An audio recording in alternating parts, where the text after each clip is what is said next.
devoção, vale presentear no mar, no mar, no mar, no mar.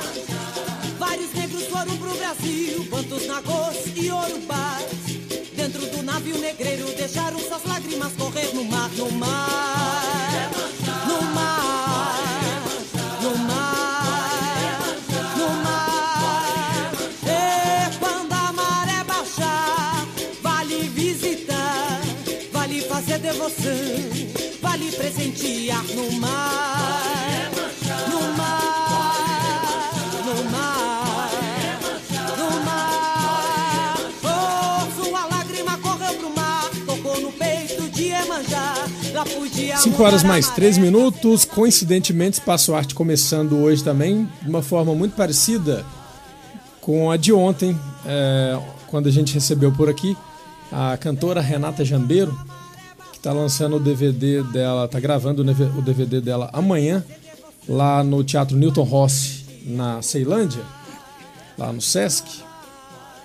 E ela também grande admiradora e sambista, ela que é da religião Umbanda. Então a gente começou de uma forma muito parecida e hoje aqui a gente recebendo também o mestre Tabosa, o Hélio Tabosa de Moraes, ele que foi advogado, mestre de capoeira, professor de ginástica, compositor, ator, violonista, cantor. Eu esqueci de mais alguma coisa, mestre? Tudo bem? Já tá até demais, tá não?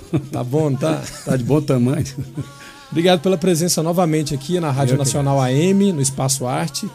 É uma alegria recebê-lo aqui. Eu que agradeço e vejo que realmente essa coincidência não existe, ela deve ser significativa. Se a Jambeiro já vem com a cultura afro, trazendo que é uma das nossas raízes, né? Uhum. Nós que temos nesse elemento da nossa genética, o índio, o negro, africano e o português, com essa miscigenação. Hoje estamos, então, nós dois, pelo menos, trazendo essa força e esse axé da parte africana no seu programa. Você que nasceu no Rio de Janeiro, né, mestre? E estava me contando aqui, veio para Brasília recém-inaugurada em 1960. Isso, eu vim porque meu pai é militar, ele tinha sido transferido para cá, então quando o militar é transferido, a família vem depois. Eu vim logo, ele veio para a inauguração, e nós viemos logo em seguida para o início da capital da República. Tanto é que eu iniciei aqui, dando continuidade aos meus estudos, mas iniciei junto com a CASEB um colégio que era modelo para o Brasil, com todo um tipo diferente de ensino, né?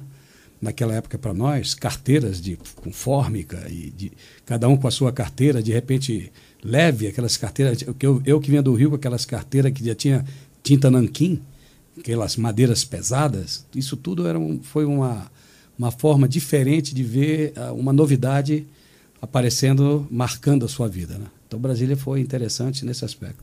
E que idade o senhor tinha na época? 13 anos. 13 anos. 4 anos depois, pelo que eu li, o senhor já começou na capoeira, foi isso?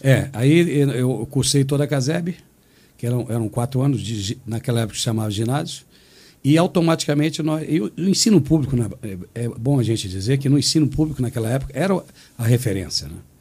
Era o melhor. Até quem não estudava muito ia para ensino particular, que passava, né? Pagou, passou, era aquela história, né? Depois é que, infelizmente, o ensino público foi caindo de qualidade. Mas, naquela época, automaticamente, nós passávamos para o Colégio Elefante Branco, para cursar o científico. E lá eu tive contato com a capoeira, que eu só conhecia pelo nome, mas vibrava dentro de mim algo interessante e curioso, né? Despertando em mim uma curiosidade que eu não entendia por quê. E vim entender depois que já estava sendo ali delineado pelas estrelas, quem sabe, o meu destino, quando tive o primeiro contato com a famosa capoeira que eu só conhecia de nome. E o curioso dessa história é coisas de Brasília, né? O senhor veio do Rio de Janeiro, que é um território da capoeira também, né? Pela presença ali do litoral, as rodas seriam uma coisa muito mais até naturais. E vem conhecer a capoeira, vem praticar em Brasília. Em Brasília, por um baiano, né? Quem foi meu mestre foi o mestre Arraia, Aldenor Benjamin, que era baiano e que também, por mesma história de todos nós, o pai era ministro do governo, também transferido para a capital, e ele, nessa condição, aproveitou e estudando no Elefante Branco, no científico, um ano mais à minha frente, 1 ou 2, não me lembro. Então ele colocou em prática o que ele conhecia de capoeira da Bahia, através do ensinamento que ele teve com o mestre Bimba, que é a capoeira regional baiana. E isso era a nossa história, de todos aqueles que vinham Brasília como um bandeirante, né? Vinha aqui para arriscar, conhecer e, quem sabe, ver o que aconteceria com a vida. Mestre, Brasília, recebendo, né, todas essas pessoas, mas a capoeira, a gente pode dizer que ela é originalmente brasileira? Genuinamente? Eu diria, mas sem ter a certeza. Pelo seguinte, existem duas fontes históricas a respeito da capoeira. Baudelaire Rego diz que ela veio de Angola. Mas existem outros estudiosos, historiadores, que tem até uma modalidade, né, capoeira da Angola. Isso depois veio colocar esse nome, mas esse nome surge depois. Tá. Na verdade, a capoeira, outra fonte histórica, eles não encontraram nenhum vestígio de luta na África. Até hoje não tem. Então não é possível. Se fosse uma luta africana, já teria algum registro lá. Existem alguns rituais que até se semelhantes. Porque eles têm, o negro africano tem tudo deles, é ritual, é música, né? é movimento corpóreo, tudo isso eles têm. Mas isso não quer dizer que se fosse a luta. Então, outra fonte acredita que a capoeira surgiu no Brasil por esses africanos quando escravizados por uma necessidade de se libertarem. Sem armas contra o oponente, criaram uma situação através, talvez, até dos rituais. Eles tinham uns rituais também de afro, que era o batuque. Muitos acham que veio do batuque. O batuque era uma dança, mas uma dança agressiva, em que um ficava plantado e o outro vinha sambando ao som do tabaque e dava uma rasteira no outro. O outro tinha que cair, o outro teria que cair, mas não totalmente no chão. Teria que saber cair. E aí era a vez do outro. Invertia. E cada um fazia esse tipo de... Mais ou menos como acontece hoje numa roda, né? Isso poderia ter saído daí a roda. Ter originado a ideia... similaridades, né? Exatamente. De chamar o outro para... Depois eles viram que os animais, por exemplo, o bode, eles têm aquela brincadeira ou aquela coisa natural deles da amarrada, né? Da cabeçada um no outro. Né? Com aqueles chifres, eles vão e pá, bate a cabeça. Eles observavam isso também como um movimento que eles poderiam usar, que é a cabeçada que tem na capoeira. E o círculo é uma coisa mística, que eles já usavam naturalmente, né? Em todos os rituais, mesmo de lazer, eles ficavam em círculo, né? Então, tem muitas coisas, muitos requisitos que a gente acha que, pelo menos eu, enveredo pela base de que a capoeira é brasileira. Legal. E tudo isso está acontecendo, e a gente está falando sobre capoeira aqui, porque amanhã tem esse evento que é o lançamento do Filho de Xangô, um livro, justamente uma narrativa sobre a capoeira, né? Isso. No Brasil, ou já alastrando assim pelo mundo? O livro tem um aspecto inicial de pesquisa. Primeiro porque eu tive a felicidade de ter o projeto ser aprovado pelo FAC, Fundo de Apoio Cultural. E ele que proporcionou essa condição econômica de se fazer um livro. E, diante disso, como é um apoio cultural à cultura, eu fiz uma parte histórica trazendo todo o nosso legado africano, nosso legado da história e da nossa influência africana, que vem do tráfico negreiro, historicamente, e isso não tem mistério, tem muitos livros que fazem isso, eu apenas mantive a história. Para pesquisa dos garotos de primeiro e segundo grau, principalmente. Os quilombos, como se formaram, como acabou, quem foram os personagens que foi de encontro aos quilombos e tentar derrubar o Zumbi dos Palmares, aquela situação dos quilombos, como eles se defendiam. Então, essas coisas históricas que, às vezes, muitos não têm acesso.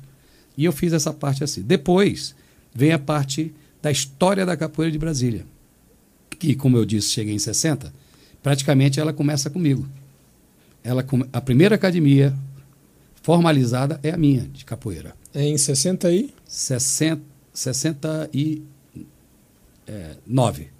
69. 69. Então, a partir daí, ela se confunde com a história de Brasília também. Então, eu tenho que narrar mais ou menos a história de Brasília, a história da capoeira e a minha história junto. Por isso, 40 anos de capoeira em Brasília. 40 anos de capoeira. É um guia, então. Pode ser. Pelo menos vai ser uma referência, espero, né? Lançamento amanhã lá no Terraço Shopping, lá na Praça Central, acho que é a Praça das Palmeiras, né? É, Praça das Palmeiras. É em frente ao Carpe Diem, que foi outro que nos ajudou. Que ajudou. E que vai nos fornecer um vinhozinho para que haja uma condição de brindar com aquele que for. Amanhã lá no Terraço Shopping às 8 da noite. Claro que ninguém paga nada para conferir o lançamento. Não, de forma nenhuma. Eu vou primeiro abrir com uma pequena roda de capoeira, de uns 15 minutos. E muitos dos que já foram meus alunos e hoje já estão ou dando aula ou aposentados estarão presentes. Uma vez entrando na capoeira, mestre, é difícil sair da capoeira? Eu acho que se torna, dentro de todas essas lutas, essas características de luta, uma das que mais difíceis de se desligar, principalmente por causa da música, por causa do ambiente de camaradagem, de onde ela surgiu. Da irmandade que gira, né? Exatamente. Essa irmandade surgiu lá atrás, no nosso histórico da memória africana, quando os negros precisaram se unir para conseguir a fuga para criar os quilombos. Né? Tem alguma arte marcial que, digamos, seja legal para a capoeira também, que ajude o indivíduo a se desenvolver mais rápido, de repente? Não, ela tem... Eu não ia falar complementar, mas como se fosse um complemento, uma coisa que dê para fazer as duas artes.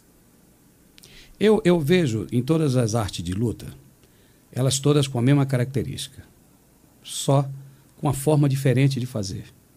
Mas, se você observar, a técnica pode ser diferente, mas os golpes são muito parecidos. Luta como o karatê, como o taekwondo, como a própria capoeira, o kung fu, essas coisas. Tem uma luta savate. Savate é muito parecido com a capoeira, é uma luta francesa que hoje já quase ninguém conhece. Tem uma moda no Brasil muito forte que é do Muay Thai, né? O Muay Thai está entrando agora, né? Por causa dessas competições que tem havido nos Estados Unidos, de luta de vale tudo. Não é? Para você ver, até o vale tudo, onde o jiu-jitsu era um diferencial, hoje igualou. Porque eles foram obrigados a saber o Muay Thai, o jiu-jitsu, o judô e todas aquelas outras lutas, boxe. Quer dizer, ele tem que ser mais completo. E elas se completam. Na verdade, todas elas se completam. Agora, vai depender da sua identidade. Você só vai ser bom naquilo que você se identifica. Então, quando você se identifica com o karatê, você vai ser um bom karateca. Mas quando você se identifica com a capoeira, ela é diferente. Todos eles se tornam diferentes no momento que você tem a identidade. Agora, quando você é versátil, você vai buscar em todas, né? O senhor já buscou algumas vezes, fiz judô, né? Fiz judô, mas sempre buscando também não misturar as características de cada uma. Por exemplo, eu não aplicava o judô com a característica do judô, que precisaria do kimono, precisaria da entrada, da perfeição do movimento. Do rolamento. O próprio rolamento, porque a capoeira tem uma filosofia diferente. A gente não pode tocar o corpo no chão. Os mestres antigos não tocavam nem a roupa branca no chão. Então, como eu vou fazer um rolamento na capoeira? Impossível.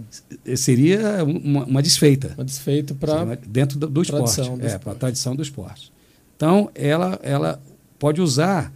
O que eu usava do judô era o movimento que eles têm, desenvolvimento próprio do quadril. Eles têm, porque a projeção, na verdade, é feita pelo quadril. Não é? Aí você desequilibra pelo braço, pela puxada, e o quadril entra projetando o oponente. Esse quadril é importante quando a gente passa a conhecer no outro esporte. E pode aplicar.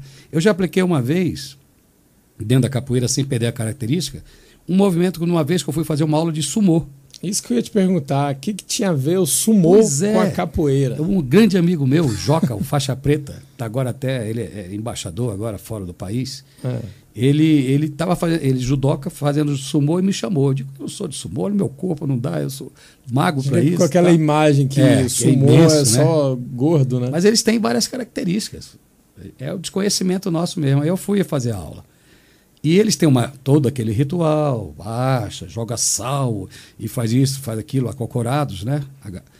Flexionados os joelhos, meio agachados. Mas o primeiro movimento deles é a pancada de mão. Na mão.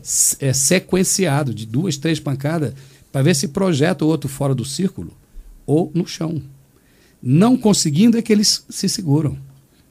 Aí eu vi, não, é interessante. Nós temos a bênção, que é um golpe que a gente dá na capoeira, que é com o pé, no plexo. Mas a mão é mais rápida. Eu digo, eu vou usar a bênção com a mão. Então eu adaptei dentro do meu jogo, né, quando eu jogava, esse movimento que eu vi na outra luta. Então, a gente tem que aproveitar. Elas têm essa condição de se criar o elo. E depois dessa aplicação, foi para frente o golpe na outra... Olha, eu não sei se o golpe foi para frente, mas o oponente foi para trás e muito, viu? Mestre Tabosa está aqui com a gente, sempre com o berimbau, né, ao lado. Dá para sair um sonzinho de capoeira, claro, aí pra gente? Prazer. Descansar a voz um pouco. Talvez até ela vai cansar agora, porque... Mas aí vai estar ritmada, né? A capoeira tem os hinos, né, mestre? Tem seus hinos, né? Tem suas músicas dos rituais, né? Do batismo, deve ter uma. Não é bem assim. Ela tem as suas músicas tradicionais, né? Feita pelos mestres antigos e que até hoje a gente mantém nas rodas de capoeira. E músicas atualizadas, músicas de jovens que fizeram dentro da capoeira e do ritual suas próprias músicas. Quem inventou o Paranauê Paraná? É domínio público, é domínio difícil. Público, né? Essas músicas, principalmente de roda de capoeira, é de domínio público. E a gente, quando começa já a cantar, quando já viu, já incorporou e não se sabe de quem é. Tem ciranda na capoeira? Não, ciranda no gênero ciranda? Alguma ciranda de domínio público, não. Não. O que eu conheço e que foi usado e depois deu inicialmente uma briga na justiça foi aquela com Baden Powell fez com Vinícius, Quando Eu Morrer Me Enterre na Lapinha. Lapinha. Era de domínio público na capoeira, mas teve um mestre que achou por brigar, achando que era dele. Quando eu morrer, me enterre na Lapinha. Perdeu a briga. Não deu em nada. Não deu. Claro. Mestre Tabosa, então tá.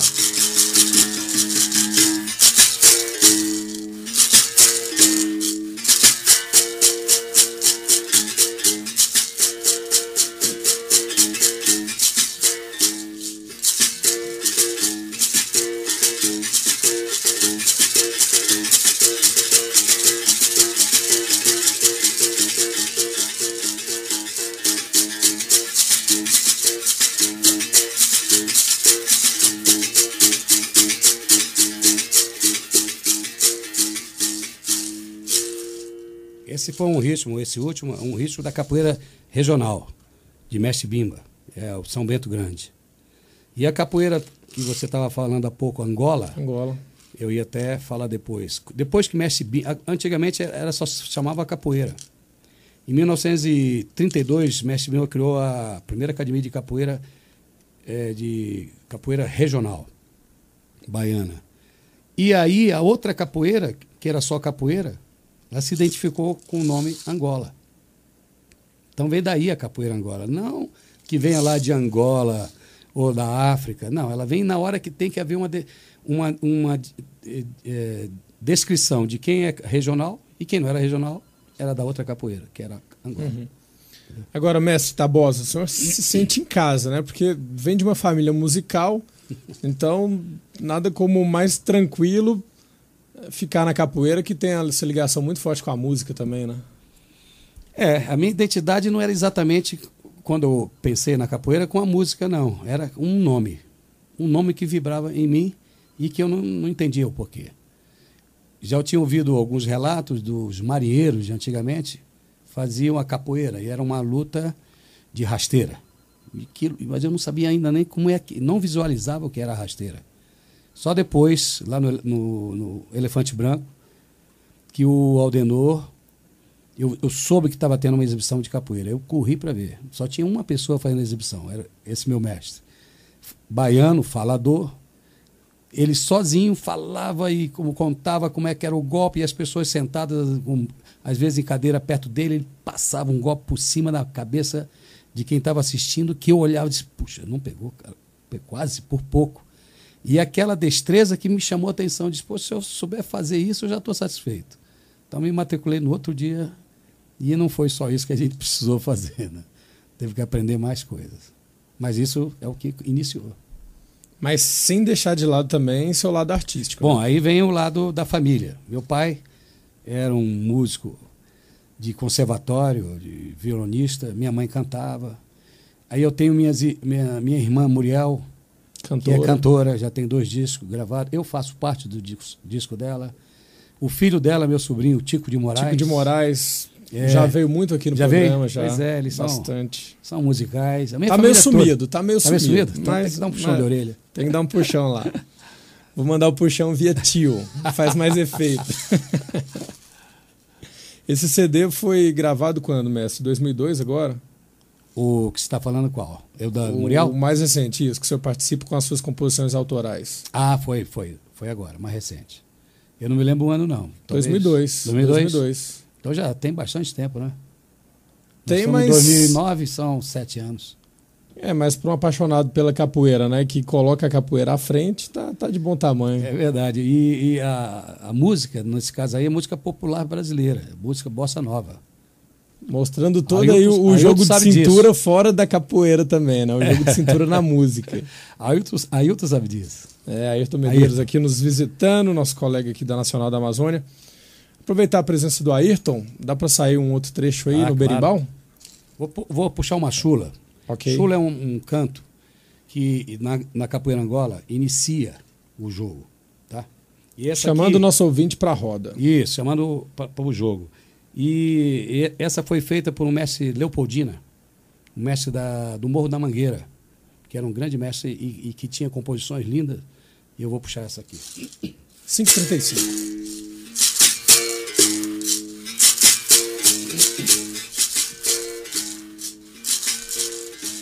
Eu não briguei, botei 20 pra correr. Tava eu, meu camarada, quando fomos cercar uma pequena multidão na saída da escuridão, todos eles bem armados, porrete, facão na mão. Eu disse a meu camarada, sinto não poder brigar, tenho uma espinheira solta e um braço fraturado. Só na gingada que eu dei, 20 correram, 20 correram e 10 ficaram. Deixei pro meu camarada, que é bamba de capoeira, que acabou essa parada com uma armada e uma rasteira. Menino é bom, yeah! Menino é bom, camarada. Eram só 30. Correram. 5h36, mestre Tabosa aqui ao vivo com a gente. Mestre, aproveitar agora, fazer uma pergunta pessoal. Sim. Mais de 40 anos gritando com a capoeira, como é que mantém essa voz ainda? Rapaz, eu acho que é a paixão pelo esporte, porque fica um pouco rouco, né? Uhum. E a tonalidade do berimbau geralmente mas já era para ter sumido há muito tempo, já era para ter acabado. Mas a gente, gostando daquilo que faz, eu acho que tem uma proteção qualquer, até mesmo porque eu sou filho de Xangô, então que tem essa proteção. Que a gente nem falou ainda, né? Claro que é uma homenagem claro, ao orixá. Ao seu orixá. É um orixá que realmente há muitos anos nessa vivência da capoeira, ela tem um pouco, ela permeia um pouco nessa área das culturas africanas, principalmente a religião. E eu já fiz jogo de búzios várias vezes para confirmar, e fiz a cabeça para o santo também, esses rituais, e sempre jogaram como que eu era de Xangô. Então, hoje, estou fazendo esse livro homenageando esse momento, como filho de Xangô. Eu não entendo nada, desconheço por completo, mas a internet está aqui na minha frente para ajudar. É um orixá da justiça. Da justiça, né? Isso. É um orixá da justiça, tem indumentária no candomblé, porque é um problema esse negócio de a gente se definir, porque o candomblé tem várias nações, então fica muito difícil você afirmar alguma coisa da cultura africana, sabe? Porque são várias nações que eles têm lá e cada uma às vezes modificam a situação. Mas, de modo geral, as cores do orixá é branco e vermelho. Ele domina o trovão, o vento.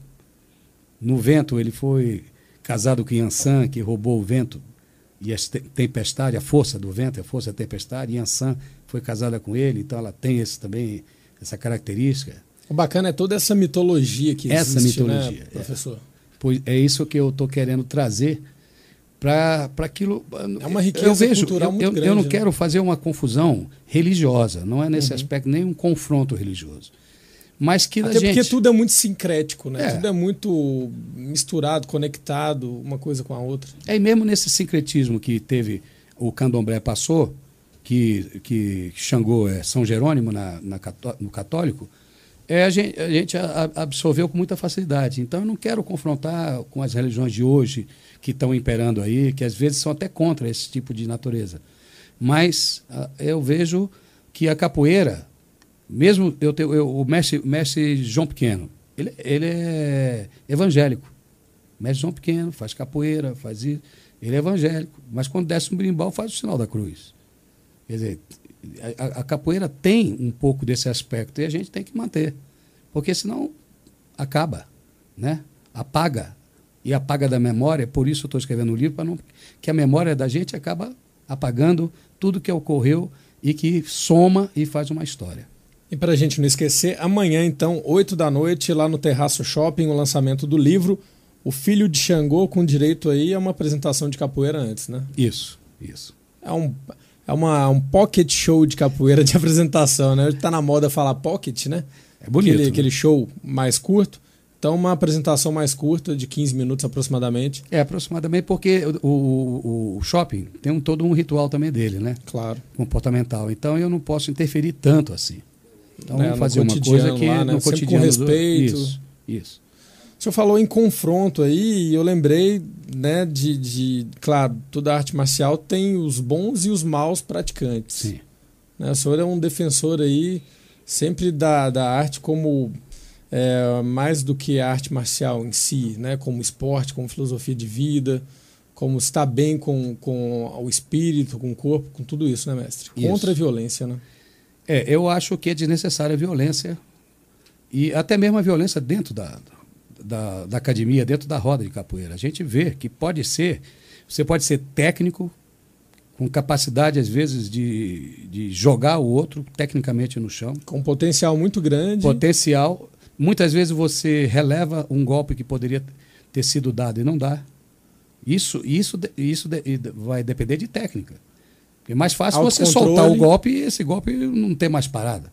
De repente a parada é no objetivo que estava inicialmente almejando. Isso é fácil.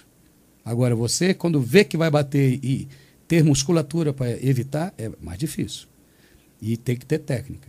Agora, teve um período que aqui em Brasília, talvez por um problema de afirmação, não só pela luta, como também de característica das pessoas, nós tivemos um problema sério de gangues, e essas gangues eram de capoeira, e outras lutas também entraram nesse meio, mas era uma sociedade. Era um período que a sociedade estava passando aqui em Brasília, algum fenômeno que aconteceu que foi difícil de a gente controlar. Só o senhor tempo é que determinou mesmo a hora de parar.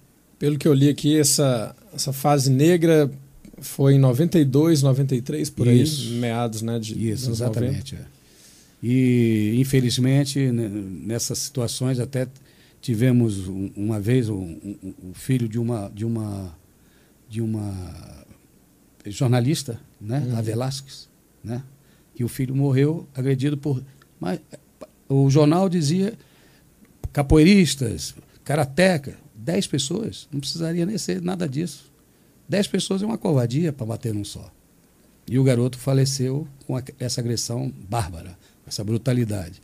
E como eles atribuíram a capoeira naquela época, eu tive que ir para o jornal defender. Não Fazer só a a defesa. capoeira, mas também condenar aqueles que participaram de uma brutalidade dessa. Que não mereciam estar fazendo capoeira. Claro, nem mereciam estar sujar com o esse nome.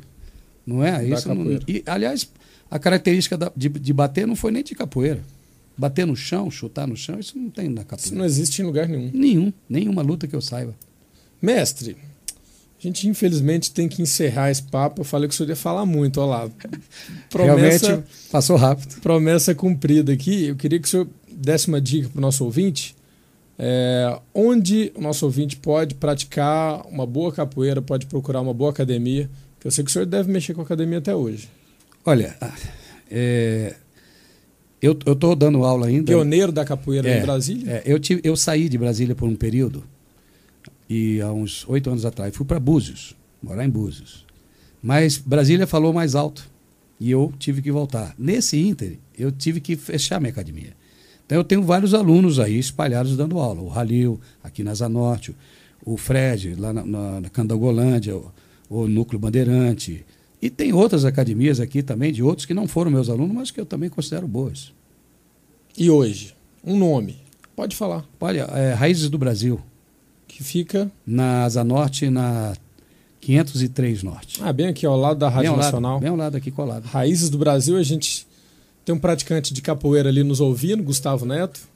Sobradinho, Gustavo? Sobradinho, né? Fazendo um afirmativo aqui para mim. Eu conversei com o mestre Tabosa, lançando o livro O Filho de Xangô, amanhã, 8 da noite, lá no Terraço Shopping, entrada franca. O livro vai estar custando quanto, mestre? Eu acho que em torno de 35. Agora, se você me permitir, eu não posso deixar de agradecer o FAC, né? Claro. O Carpedinha, que está proporcionando um vinhozinho, a primeira linha de publicação, o Terraço Shop, que nos abriu os braços para que pudéssemos fazer lá, e a Bambu Produções, a primeira impressora. A Mayra é minha irmã, Bambu. Grande abraço para Mayra, sempre ligada aí nos eventos de qualidade de Brasília. Opa! E dando uma força aqui na pauta da Rádio Nacional. Que beleza. Mestre, uma honra, obrigado, viu? Obrigado a você, João. 5h45.